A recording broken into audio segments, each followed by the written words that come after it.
1 Pedro capítulo 1, versículo 13, diz assim: por isso, cingindo o vosso entendimento, sede sóbrios e esperai inteiramente na graça que vos está sendo trazida na revelação de Jesus Cristo. Como filhos da obediência, não vos amoldeis as paixões que tinhais anteriormente na vossa ignorância.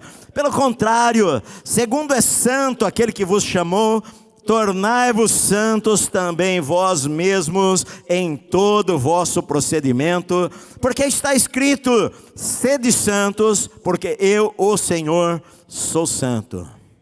Ora, se invocais como Pai aquele que sem acepção de pessoas julga segundo as obras de cada um, portai-vos com temor durante o tempo da vossa peregrinação, sabendo que não foi mediante coisas corruptíveis como prata ou ouro que fostes resgatados do vosso fútil procedimento que os vossos pais vos legaram, mas pelo precioso sangue, como de cordeiro, sem defeito e sem mácula, o sangue de Cristo, conhecido com efeito antes da fundação do mundo, porém manifestado no fim dos tempos por amor de vós, que por meio dele tendes fé em Deus, o qual o ressuscitou dentre os mortos e lhe deu glória, de sorte que a vossa fé e esperança estejam em Deus. Amém. Vamos aplaudir ao Senhor por ouvirmos a palavra de Deus.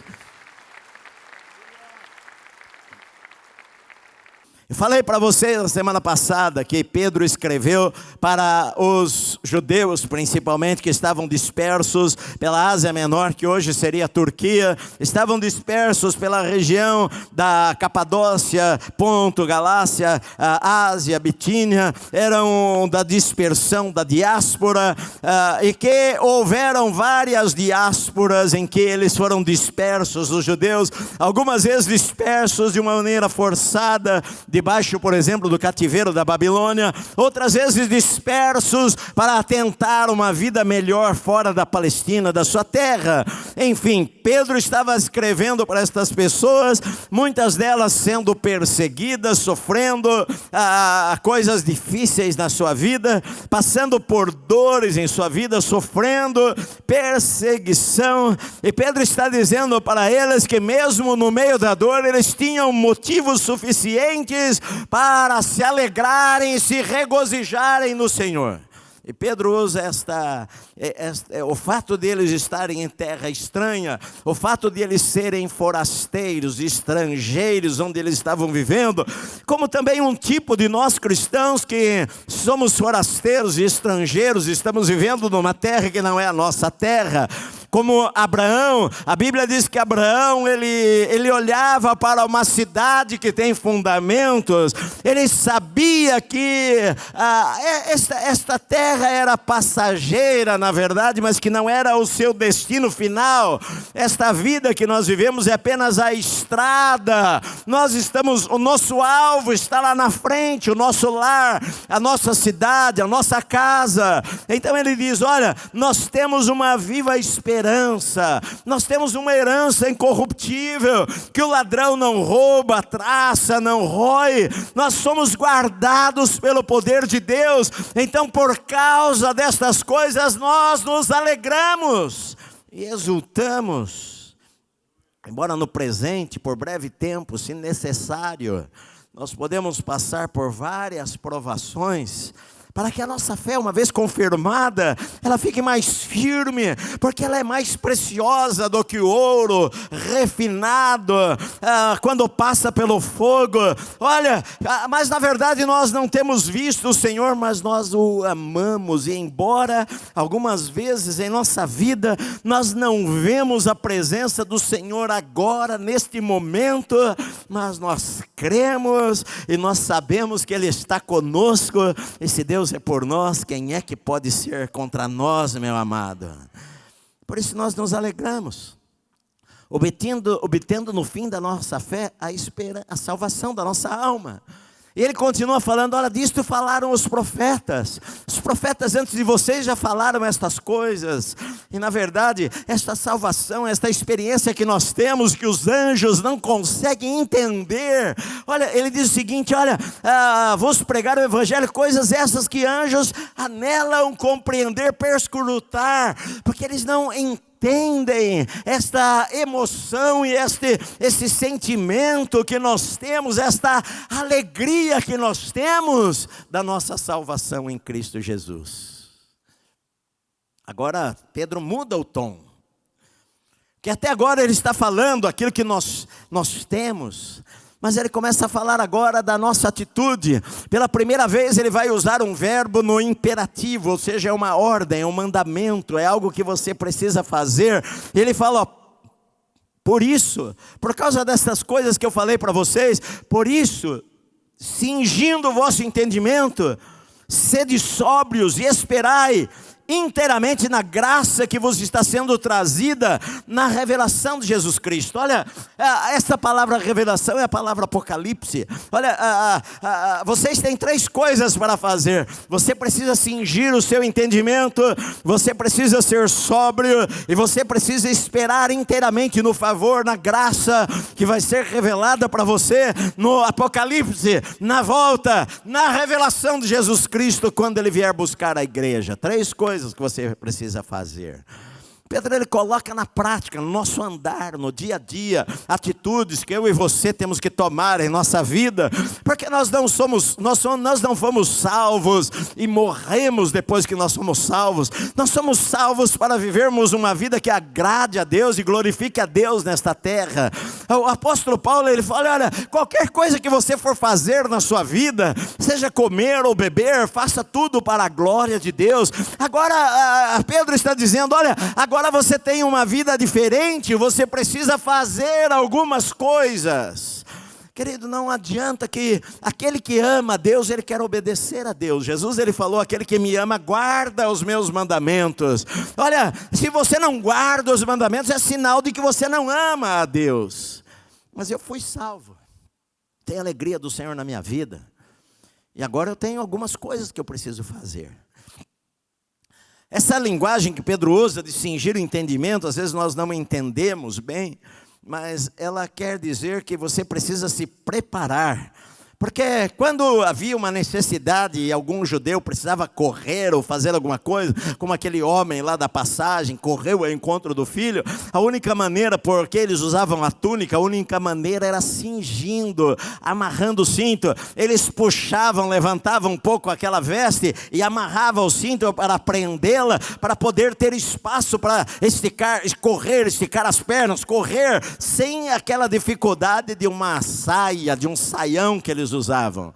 Então isto era cingir as suas vestes, amarrar as suas vestes, para que você pudesse correr, para que você pudesse estar pronto.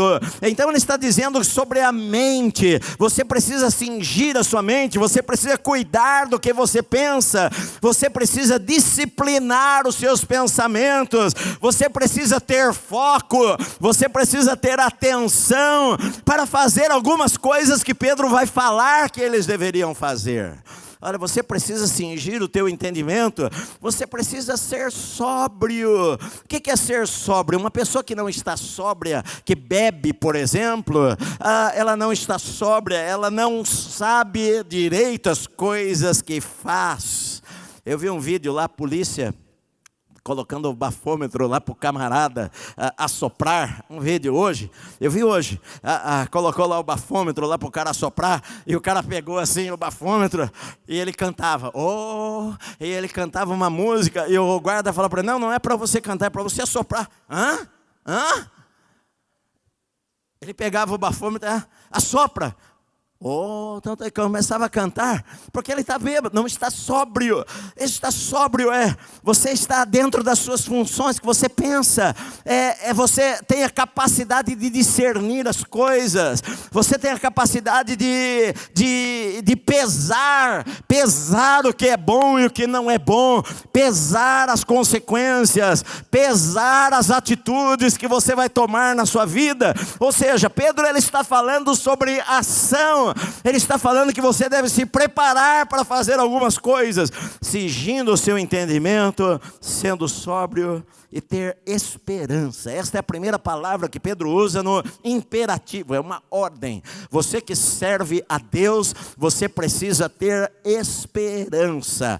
O que é esperança, pastor? A esperança, digamos, seria a fé para o futuro, porque a fé é crer para o presente, eu creio agora. A esperança é eu crer, mas para o futuro, não é para agora. A esperança, eu tenho uma viva esperança que eu creio que Jesus vai vir me buscar, é uma fé para o amanhã, para o futuro, para o algum dia. A fé que nós chamamos de fé é para agora, eu creio, por isso eu fiz, eu creio, por isso eu ando desta maneira. Então olha só, ele diz assim, você vai esperar inteiramente no favor de Deus, que vai ser trazido para você, na revelação de Jesus Cristo. 3 coisas importantes na nossa vida. Nós precisamos guardar a nossa mente, aquilo que nós pensamos. Nós precisamos pesar as decisões que nós tomamos. E nós precisamos esperar na graça, no favor de Deus, que vai ser trazido para nós, na revelação de Jesus Cristo. Olha, essas coisas você precisa ter a esperança no seu coração, porque às vezes a tempestade é tão grande na vida, às vezes você olha para as circunstâncias, às vezes você olha para o tamanho do problema e você perde a esperança. E ele está dizendo, olha, a esperança é você olhar para o que a volta de Jesus, a esperança é você olhar para o que o Senhor vai fazer e trazer o favor de Deus inteiramente, gratuitamente para você, quando houver o apocalipse, a revelação de Jesus Cristo aqui nesta terra. Então se prepara, como filhos da obediência que vocês são. Não vos amoldeis às paixões que tinham anteriormente na vossa ignorância. Não haja como você agia no passado, porque agora você é filho da obediência. Você não é filho da desobediência mais, você foi filho da desobediência no passado. O apóstolo Paulo fala em Efésios capítulo 2, ele fala que todos nós andávamos como nos nossos delitos, todos nós estávamos mortos nos nossos delitos e pecados, todos nós éramos controlados pelo príncipe da potestade do ar, nós éramos filhos da desobediência, mas o Senhor veio e nos libertou do império que nós pertencíamos, do império das trevas, e nos transportou para o reino do Filho do seu amor, meu amado, de maneira que agora nós não somos mais filhos da desobediência, hoje nós somos filhos da obediência, meu querido. Somos filhos da obediência, como filhos da obediência. Não vos amoldeis mais às paixões que vocês tinham anteriormente na vossa ignorância. Agora você não vai se moldar mais naquilo. Não vai mais viver da mesma forma que você vivia quando você era ignorante, não conhecia a palavra de Deus, não conhecia Deus, não conhecia a Bíblia, não conhecia as Escrituras, não conhecia a vontade do Senhor para a sua vida. Você era uma ovelha desgarrada, você fazia o que dava na tua cabeça, você tinha os teus projetos e os teus planos, você era filho da desobediência. Agora você conhece a Jesus, agora você quer agradar a Deus. Você não vai mais andar como você andava no passado. É o que Jesus falou, vocês sois o sal da terra, vocês são a luz do mundo. Não se pode edificar uma casa, uma cidade, não se pode esconder uma cidade que está edificada sobre um monte. Nossa luz vai brilhar e as pessoas vão ver e vão glorificar a Deus. É isso que ele está dizendo. Pedro está dizendo, olha, não mais andeis, não se molde, não deixa se moldar. Paulo fala em Romanos 12:1, ele fala, olha, que nós não devemos ser moldados, nós não podemos ser moldados por este sistema, por este mundo. Eu me lembro que quando eu era criança, eu ouvia na igreja, mundo, a gente imagina que mundo, não ameis o mundo. mundo. A gente imaginava que o mundo era onde nós vivíamos, era a terra. Não, o mundo não é a terra, o mundo é sistema governado pelo diabo.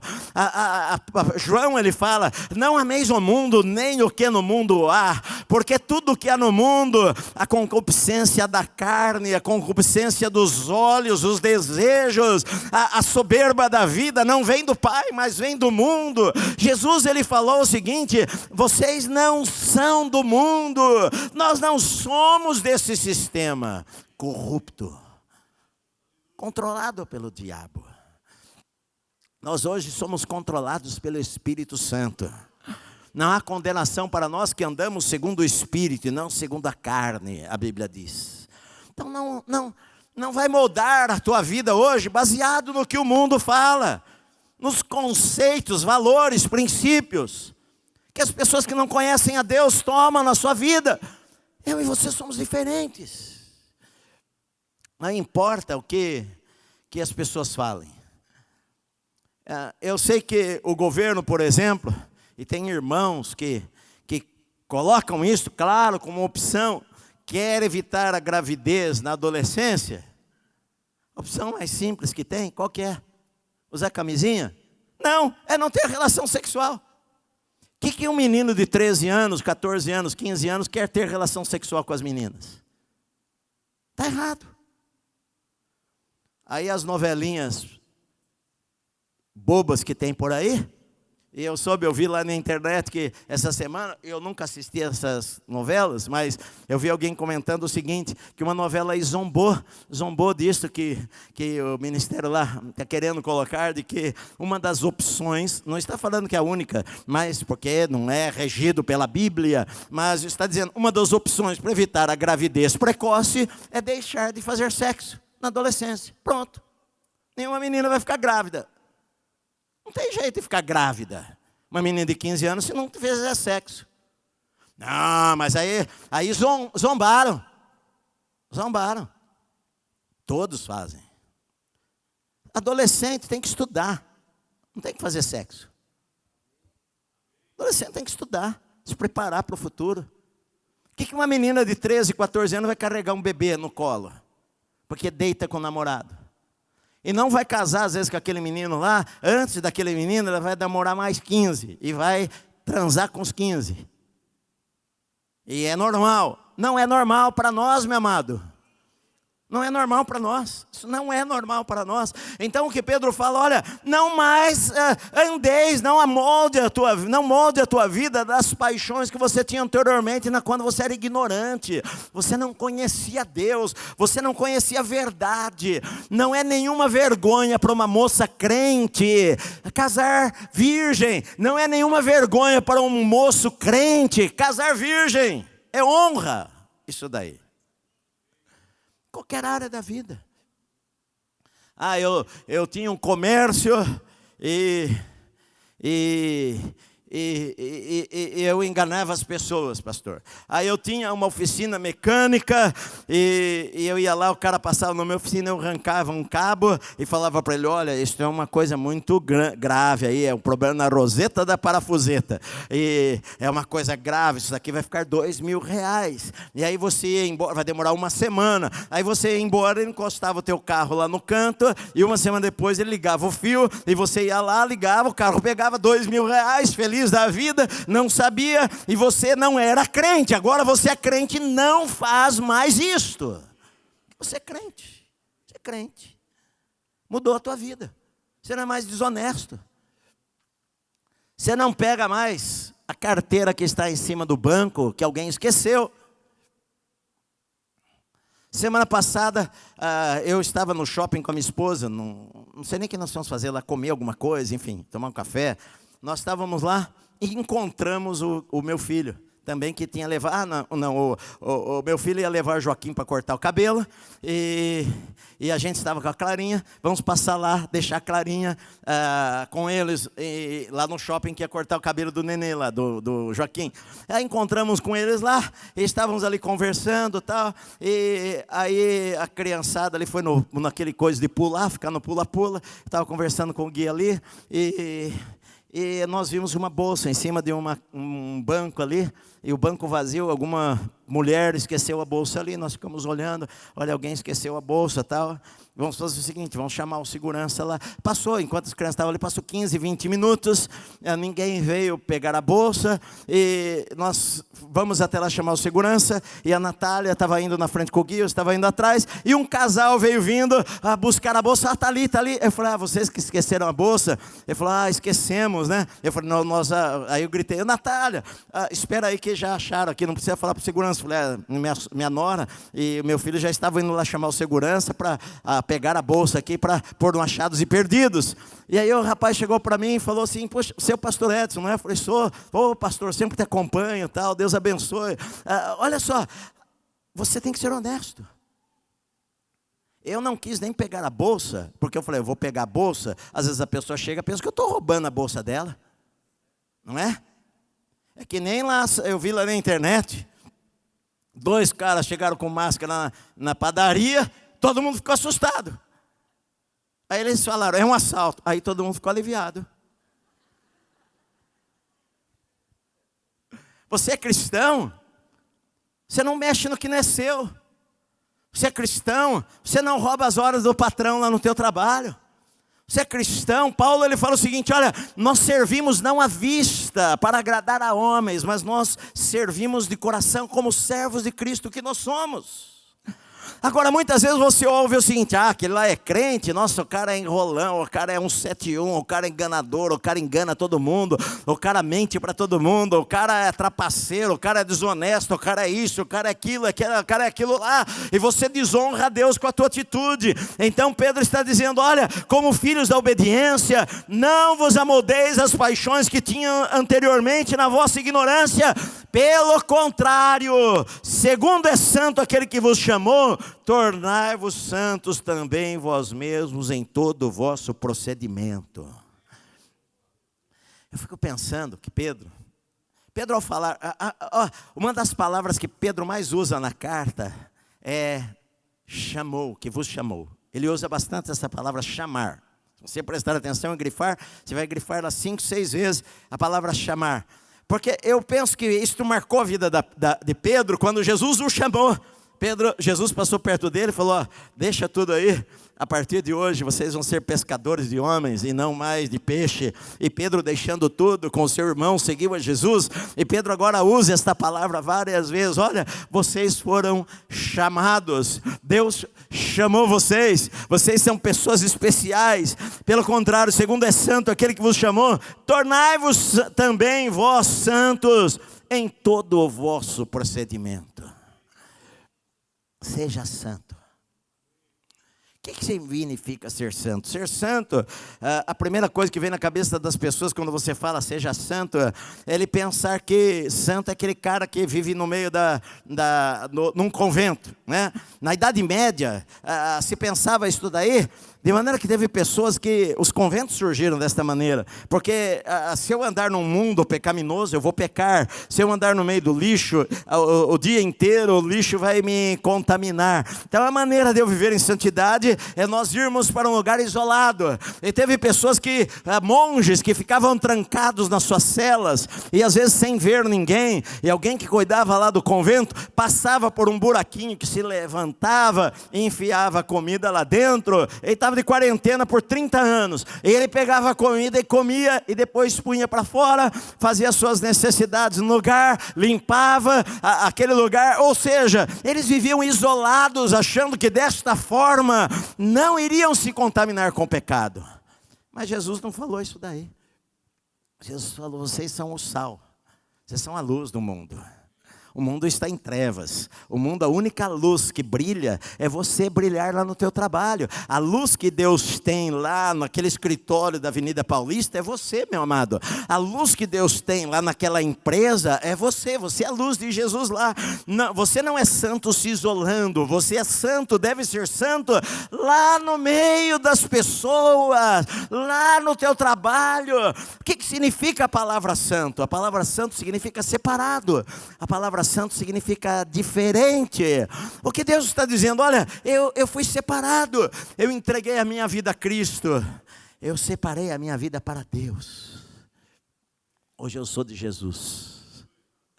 E como eu sou separado, agora eu vou procurar me comportar de uma maneira que eu seja separado em todo o vosso procedimento, tudo aquilo que você faz.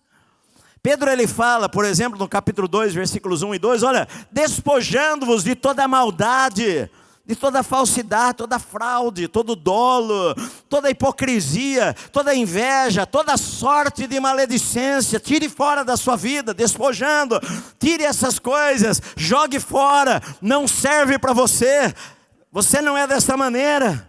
Ele diz no versículo 11, capítulo 2, exorto-vos a vos abstende das paixões carnais. Versículo 12, mantendo exemplar o vosso procedimento no meio dos gentios. 3,9, não pagando mal por mal ou injúria por injúria. Você é diferente. Você é diferente.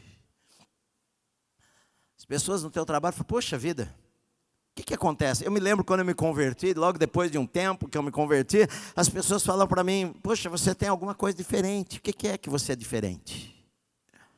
Porque você vive uma vida diferente. Então ele está dizendo, olha, assim como o Senhor, Ele é santo. Ele diz aqui, ele cita um versículo de Levítico, no versículo 26, porque está escrito, sede santos, porque eu, o Senhor, eu sou santo. Se você é meu filho, você tem as minhas características, não é?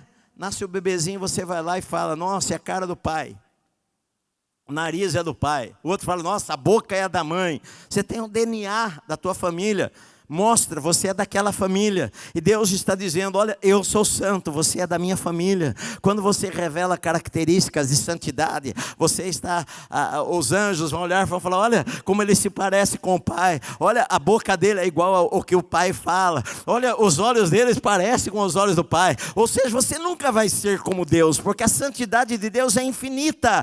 Mas ele está dizendo, porque você tem um pai que é santo, você procure agir como é a característica do teu pai, haja desta maneira também, traga santidade para dentro da tua vida, do procedimento em todos os lugares, a tua maneira de viver, seja santo na tua maneira de viver. Ele diz no versículo 17, ora, se vocês invocam aquele que sem acepção de pessoas, se vocês invocais como pai, você invoca a Deus como pai?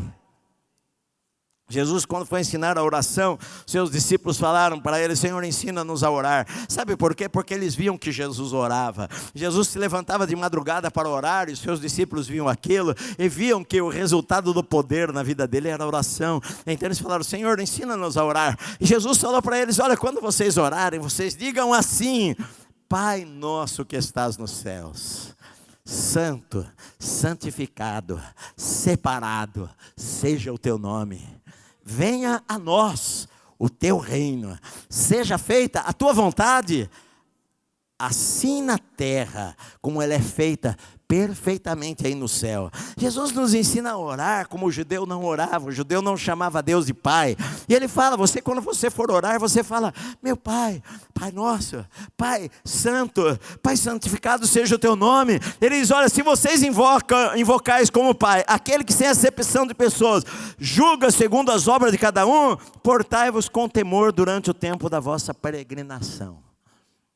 Você é peregrino, então ande com temor. Temor na nossa cabeça, muita gente fala reverência, mas eu falei que no outro culto, que para nós aqui no Brasil, essa palavra reverência é tão fraca, eu acho. Porque a gente não tem reverência nem pelos mais velhos, não tem reverência nem pelo pai, pela mãe. As pessoas não sabem o que é ter reverência, respeito, honra, submissão, temor de desagradar, medo de ofender, desejo de fazer o melhor. Então ele fala, olha, vocês portem com temor, se conduzam com temor na peregrinação. Vocês estão andando aqui, vocês são peregrinos nesta terra, ande com temor de Deus. A Bíblia diz que o temor do Senhor é o princípio da sabedoria, é querer agradar ao Senhor com a tua vida. Então Pedro está dizendo, olha, viva desta maneira, enquanto você estiver aqui nesta terra, ande no temor de Deus, honre a Deus com a tua vida, meu amado. Agora, Ele nos dá pelo menos 4 razões aqui no texto que nós podem ser incentivos para nós querermos viver em santidade. A primeira delas é a volta de Jesus, que ele começa falando: olha, por isso, cingindo o vosso entendimento, sede sóbrios, esperai inteiramente na graça que vos está para ser trazida na revelação de Jesus Cristo. Ele está dizendo: olha, Jesus vai voltar. Jesus vai voltar. Eu me lembro que, quando eu me converti, vim para São Paulo. Naquela época não tinha internet, nada disso daí, não tinha celular, computador, não tinha nada.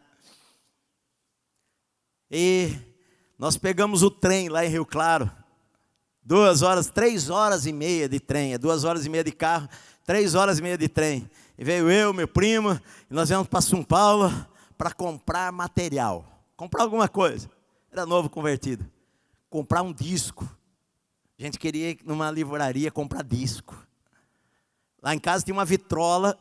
Vocês que são novos não sabem o que é vitrola. Vitrola era um aparelho assim, uma caixa assim, que tinha um espaço para você pôr um discão assim. Você sabe que é disco, né?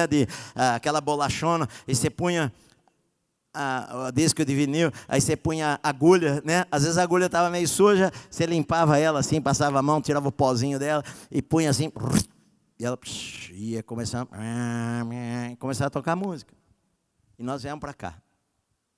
Eu tinha 16 anos de idade. E nós viemos lá na Bom Pastor, no centro de São Paulo. Na época eu nem conhecia os donos. Hoje eu sou amigo deles, do Elias, enfim. Era do Luiz de Carvalho. E eu vim aqui para comprar um disco do Luiz de Carvalho. Ô, glória!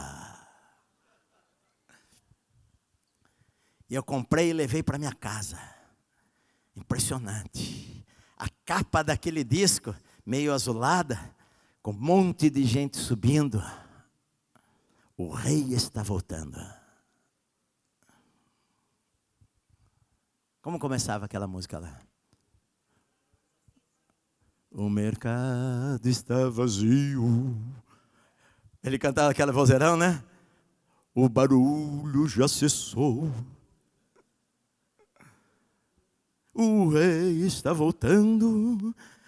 E eu levava para casa, voltei com aquele disco debaixo do meu braço e ouvia. Ele desgastou de tanto que eu ouvi. O rei está voltando, o rei está voltando. A trombeta está soando, o meu nome a me chamar. Eu cantava aquilo lá e chorava, esperando a volta de Jesus. E Ele está dizendo, isto é um incentivo para você viver em santidade. É um incentivo para você separar a tua vida. A esperança na revelação de Jesus Cristo. O Rei está voltando, o Senhor está voltando para buscar a sua igreja. Nós estamos vivendo nos últimos tempos. A graça vai ser revelada a você na volta de Jesus, o favor de Deus em você, para você que tem vivido para o Senhor e tem amado o Senhor e servido ao Senhor de coração. Vai ser um dia glorioso, maravilhoso na sua vida, o dia da volta do Senhor, do arrebatamento da igreja, o dia que Jesus vier buscar a noiva, meu amado. Então Ele está dizendo, por isso esperança arde no meu coração, porque o Rei está voltando. Quanto eu chorei ouvindo esse disco. Quanto eu chorei ouvindo a última trombeta. Os mais antigos lembram disso daí? Ele contava a história naquele outro disco. E o homem contava a história de desaparecimento de pessoas em todos os lugares, no mercado. As cidades estão vazias. Nós estamos vendo agora aí cidades vazias, com medo de um bichinho. Naquele dia maravilhoso, as cidades vão ficar vazias. Milhões e milhões e milhões desapareceram em toda a terra.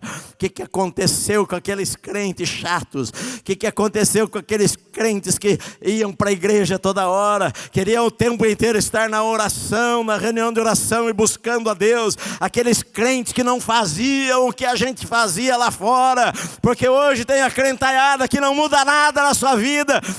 Ele vai para a igreja, mas ele continua indo na balada, ele continua tendo um namoro imoral, ele continua tendo uma vida imoral, ele continua vivendo do jeito que ele acha que ele tem que viver. Mas Pedro está falando: não vos amoldeis a vida que vocês tinham no passado, meu amado.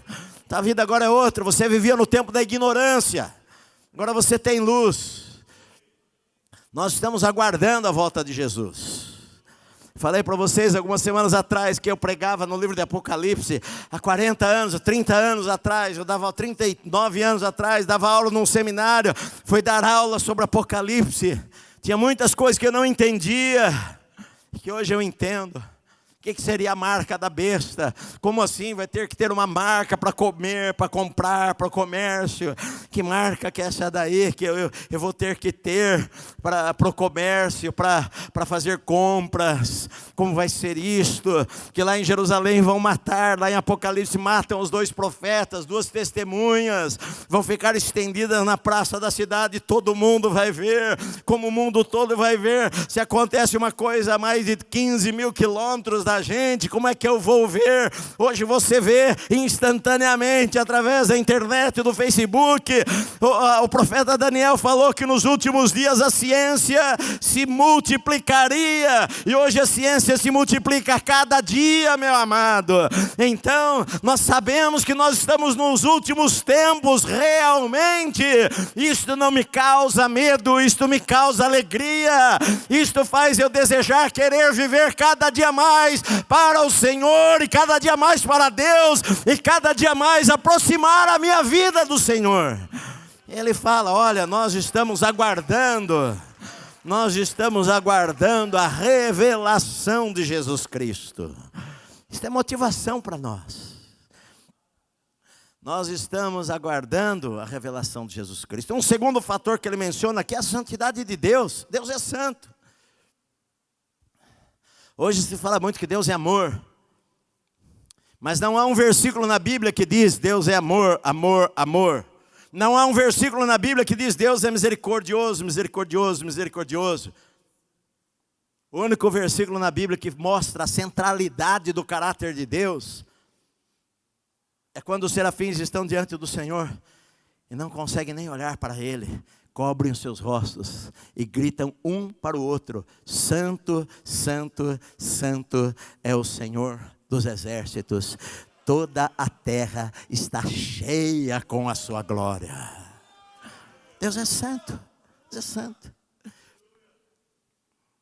Pedro ele fala assim: como Deus é santo, tornai-vos também santos, porque você é filho dele. Você tem a natureza divina, Pedro fala. Agora a natureza de Deus está dentro de você. Você morreu. Aquele que está em Cristo é nova criação, é a palavra grega. Aquele que está em Cristo é uma nova criatura. As coisas velhas passaram, ficaram para trás. Tudo se tornou novo na sua vida. Isso não quer dizer que você não vai pecar mais. Às vezes nós vamos pecar e a gente vai lá humildemente se arrepender, pedir perdão: Senhor, me perdoa. E Deus é bondoso e misericordioso e perdoa você. Mas agora você quer cada vez mais se parecer com Ele. Deus é santo. A santidade agrada a Deus. Eu quero agradar a Deus. É isso que ele está dizendo. Terceira coisa é o julgamento. Ele fala: Deus é o juiz, versículo 17.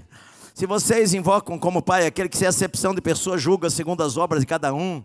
Ele sem acepção, não faz acepção, o A, B ou C. Mas Ele vai julgar a cada um segundo as suas obras. Isso não é julgamento do trono branco para salvação, não. Esse julgamento é dos crentes, como diz em Romanos 14, 10 e 12. Em 2 Coríntios 5, 9 e 10. Todos nós compareceremos perante o tribunal de Cristo para recebermos o galardão, aquilo que nós fizemos através do nosso corpo, ou bem ou mal. Se nós fizemos e plantamos palha, aquilo vai ser queimado. Mas aquilo que nós fizemos é ouro, nós vamos receber recompensas da parte do Senhor. E aquele que foi fiel no pouco vai ser colocado sobre o muito, meu amado. Isso deve nos estimular. E por último, o amor de Deus que Ele fala, sabe? Ele fala no mundo de escravidão. Na época de Pedro, o Império Romano deveria ter por volta de 5 milhões de escravos. Escravo tinha uma vida dura. Uma das coisas mais terríveis que já aconteceu com a humanidade é a escravidão. Não foi só com os negros. Os judeus foram escravos, muitos povos foram escravos. E havia escravos na época. E o escravo, a maneira dele conseguir a liberdade, seria talvez alguém pagar para ele ser livre. Às vezes um senhor bondoso, dava alforria, carta para o escravo. Eu quero libertar você. Esse escravo, às vezes, ele trabalhava duro, trabalhava lá na roça, trabalhava economizando a sua moedinha, o seu dinheiro, economizando, guardando, porque um dia o sonho dele era comprar a sua esposa que ficou na escravidão, ou comprar um filho que ficou na escravidão. Ele dava a sua vida, dia e noite, para conseguir um dinheiro, para comprar a liberdade para alguém que ele amava. E Deus fala o seguinte: olha, sabendo que não foi com prata ou ouro que vocês foram resgatados, livrados do vosso fútil procedimento que os vossos pais vos legaram, mas vocês foram libertos por causa do precioso sangue, como de cordeiro, sangue sem defeito e sem mácula, o sangue de Cristo, conhecido com efeito antes da fundação do mundo, porém manifestado no fim dos tempos por amor de vós, que por meio dele tendes fé em Deus, o qual ressuscitou dentre os mortos e lhe deu glória, de sorte que a vossa fé e esperança estejam em Deus. Olha, você, como Paulo fala em Coríntios, você foi comprado por preço. Glorificai a Deus então através do teu corpo, porque você foi comprado por preço, o sangue precioso de Jesus. Deus amou você de tal maneira que Ele deu o seu Filho. Então o amor de Cristo nos constrange, o amor de Cristo nos faz querer viver para Ele, o amor de Deus por nós faz com que a gente queira amar ao Senhor de volta. Ele nos amou primeiro, não foi nós que o amamos, Ele nos amou primeiro, e portanto eu quero amá-lo também. Então Pedro fala: viva uma vida santa, viva uma vida que honre a Deus. Isto vai honrar a Deus. Seja santo. Deixe o Senhor ir transformando a sua vida. Deixe o Senhor ir fazendo uma obra na sua vida. Aquele que começou a boa obra, Ele é fiel para terminar aquilo que Ele começou. Deixa Deus trabalhar em você. Deixa Deus ensinar.